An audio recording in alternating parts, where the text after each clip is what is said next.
Hey guys, my name is Wes. Today we're going to do a review and installation of this underbench unit by Velit. This thing comes in 12 volt, 24 volt, and 48 volt. I have chosen the 24 volt for my rig, and we're going to get into it and I'll show you what all comes in the box. All right guys, we'll start with the unit itself. On the front here we've got an intake that pulls interior air from the inside the cabin space. On this side we've got 2.5-inch holes. This is where you connect the ducting tube, blows the cool air in. On the rear side of this unit, we have some 6-inch ducting that goes in, and they attach to the back of the unit and go down through the floor or through a wall, depending on your application. One of them is an exhaust that blows the hot air out. The other is an intake that pulls the outside air in. Also on the front of the unit, down at the bottom down here, is the control panel that is actually on the unit itself. We'll dig in the box here and there's actually an exterior remote panel that you can attach inside your rig wherever you'd like. Also on the unit itself, it comes with a wiring harness. It's already attached to the unit itself. All you have to do then is plug in your positive and your negative. Again, this is a 24 volt system, so I've got a 24 volt battery or 24 volt setup in my rig. It's fused, so you're ready to go. It's good and safe, and just plug and play. It's really easy to hook up. One more feature of this unit is it has a drain hose attached to it as well. So basically you just undo this drain hose and it goes straight through a hole that you put in your floor and drains any condensation and all that right out of the unit, right outside. So the other components that came in the box are these little multi-directional vents. These are much like the units you have in your vehicle, in your car. So they'll rotate back and forth this way, and these will open up for multi-direction as well. So chilling on your bed, you need some cool air.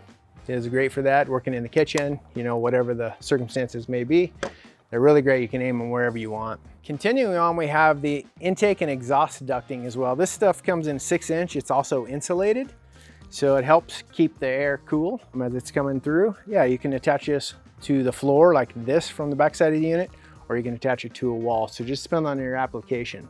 So at the end of the ducting, you attach these to the floor or the side wall of your rig. This unit here, it's just a little vent, and it attaches underneath on the floor. This one goes on top, and you put some screws in, and then you attach your ducting to that. This keeps out debris, road debris, all that kind of stuff from getting into the unit itself. Another kind of a neat feature they added in here are these little cardboard templates. So this is a 2-square hole configuration template. So if you have 2 of these side by side, this is the actual shape you cut out to make that work. Or if you have 2 of them that are side by side but actually just touching each other, then this would be the 1-hole configuration template. It came with a unit template as well, so that's the size of this unit, so you can lay it down on your floor and figure out everything really nicely. So pretty neat little feature they did there with cardboard. Makes things easy to trace. So we're going to dive into the box now and see what all is in here.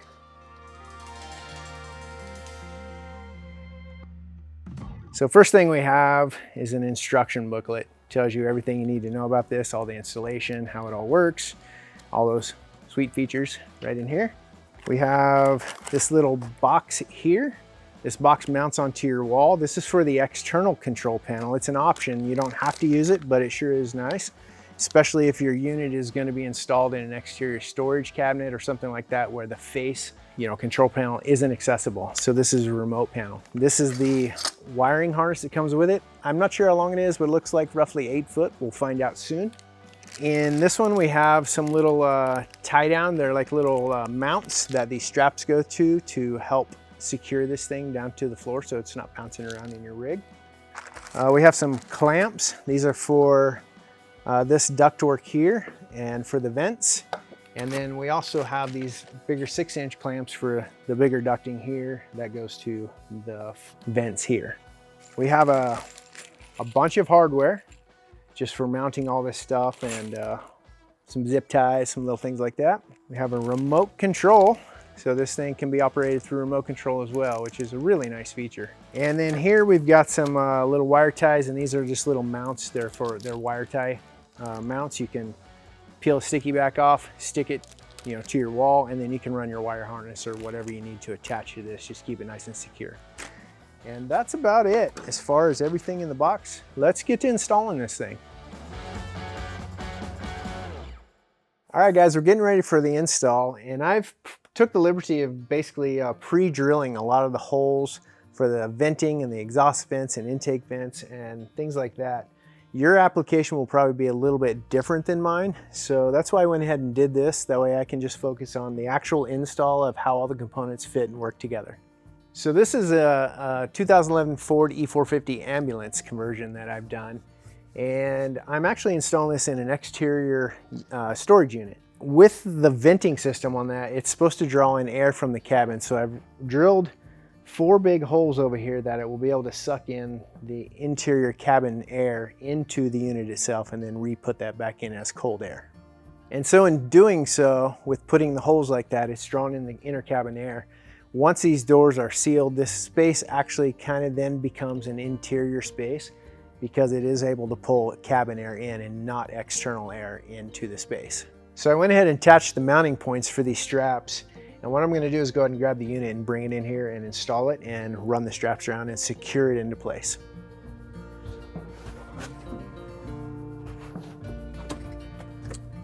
So the unit came with these little rubber blocks that actually have a sticky back on one side, and you stick them underneath the unit and that helps hold the whole thing up off the floor. So now that I've got it in place, I'm going to go ahead and take these straps and wrap it around and secure it down nice and tight. All right, now that I got the unit installed and strapped down nice and secure, I'm gonna go ahead and run this wire harness through a hole that I've got drilled here into my electrical compartment just to get it out of the way for the rest of the install. We'll hook this up later.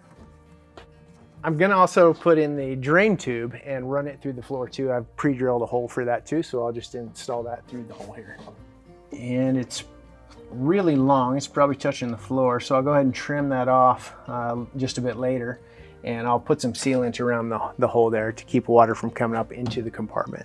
The next step I'm going to do is I'm going to go ahead and install this wire harness to the unit itself, and this is for the external control panel that will go on the inside of the rig. Red, green, and purple to green to purple. Then I will tie these things in much nicer, but I'm just kind of getting everything put in place right now, and then I'll organize the wiring as we get going here. This harness just runs right through a hole and it runs right into the little black box that the control panel plugs into. So really easy setup. You don't have to cut a hole out for the thing to go into. It's just surface mount, so it mounts flush on a wall. So I'll tidy all that up later, but we'll just get this thing installed and functioning. So next thing I'm going to do now is install this ducting. This is for the cold air that's going to blow inside the unit. Pretty nice. It's good and stretchy, so you can like make it a little bit longer than it actually is.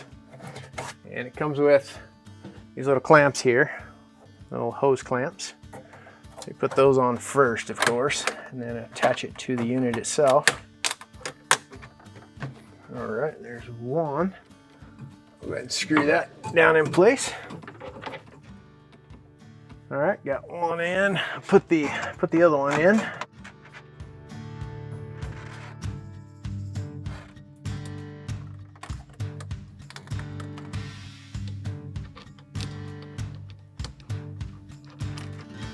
All right, we got our ducting in place.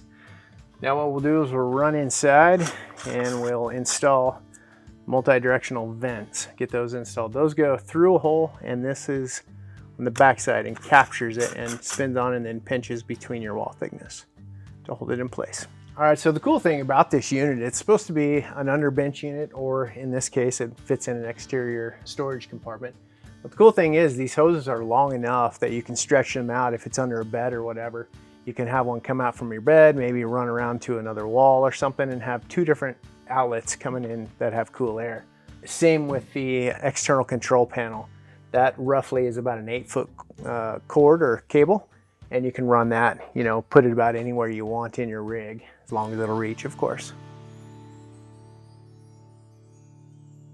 So these are the interior multi-directional vent covers. I got to put these in place, and then like I say, the back piece clamps this around the wall here. A great hack to use when your cameraman has his hands full and won't help you is go ahead and get you some tape. Tape those things to the wall, and then you'll be able to go on the interior and go ahead and thread on that other component just like that. All right, now that we got those taped in place, I'm going to go ahead and thread on the internal component that clamps that in place. Tighten them up nice and snug, and then this is where your hose clamp come in handy, and just pop the ducting on there, and then you'll clamp that down. I'm going to go ahead and put this other side on real quick first, and then we'll connect those. All right, we're ready to connect the ducting. Now that we've got the internal sections put in place, we're going to go ahead and put the hose clamps over the ducting and get those screwed into there.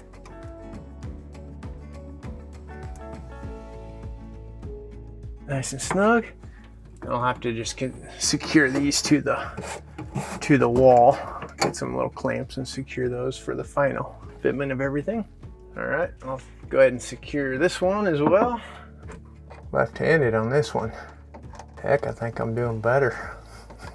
All right, so we got both of those connected and in place.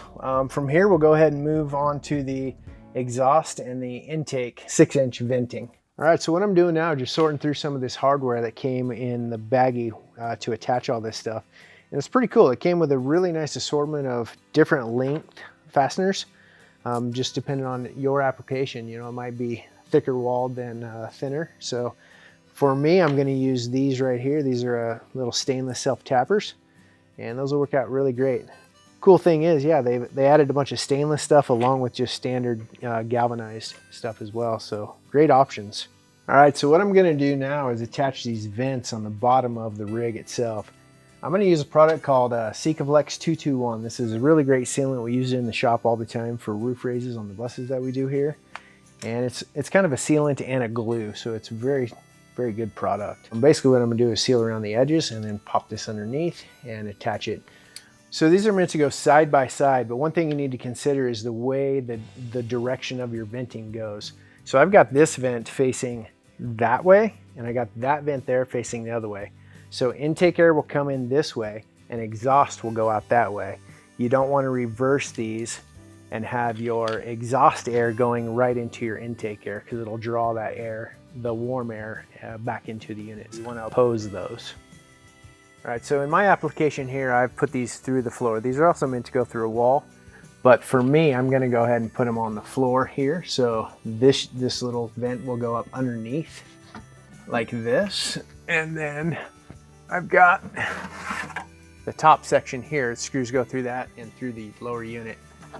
Go right in place like that and screw down in place, and that secures that in place with the sealant.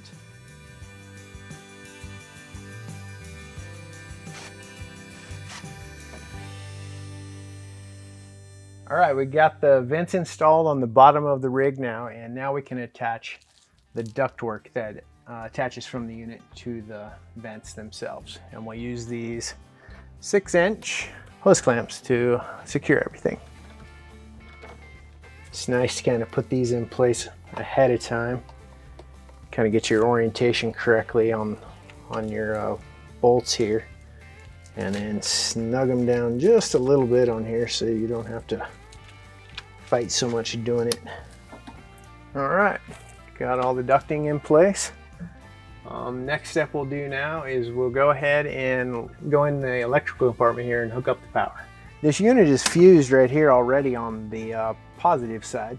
So this is actually made to hook directly to a battery, 12, 24, or 48 volts, depending on how you've got your system wired up.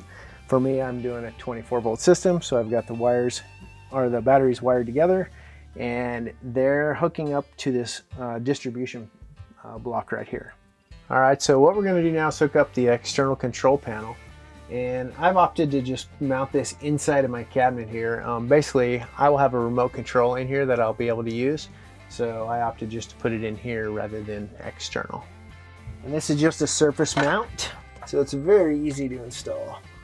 All right, box is installed. Got the wire ran through the hole, through the box, and now I'll plug it into the external control panel. There we go. I'll go ahead and shove that excess wire back through the hole here. I'll have to tidy that up on the inside. And there it is. All right, guys, we're back in the rig now. We got the installation absolutely complete. Really easy install. Things went just perfectly. Everything hooked up nice. Plug and play pretty much everything here. Your application will be a little different as far as the holes you need to drill and that sort of thing. So just pay attention to the directions there. So we're gonna go ahead and fire this thing on now for the first time, and we'll see how this thing works. Here we go. All right, I got a remote here, and it's firing up now. I've got it on highest fan speed setting, and I got it at the lowest temperature right now. It's 16 degrees Celsius. I still need to change that to Fahrenheit for myself. And it's a little warm in here at the moment, so we're gonna give this thing just a few minutes to cool off, and we'll be back here 5-10 minutes or so. All right, guys, we're back in the rig. It's been running about 10 or 15 minutes now. It's blowing some really cool air. It's significantly colder in here already. I'm pulling about 500 watts on boost mode at the moment. I should be able to run this on eco mode at 350 watts or so throughout the night. It's a good hot day today, full sun. I'm really surprised how well this unit is cooling this place. The installation was fairly simple on this. Your application will be different than mine, of course, so do what you need to do to adjust to that. But it was plug and play. Everything plugged in and worked just the way they said it would. The directions were great. And if you're looking to get a unit like this for your rig, check out velitcamping.com, and I will see you guys down the road.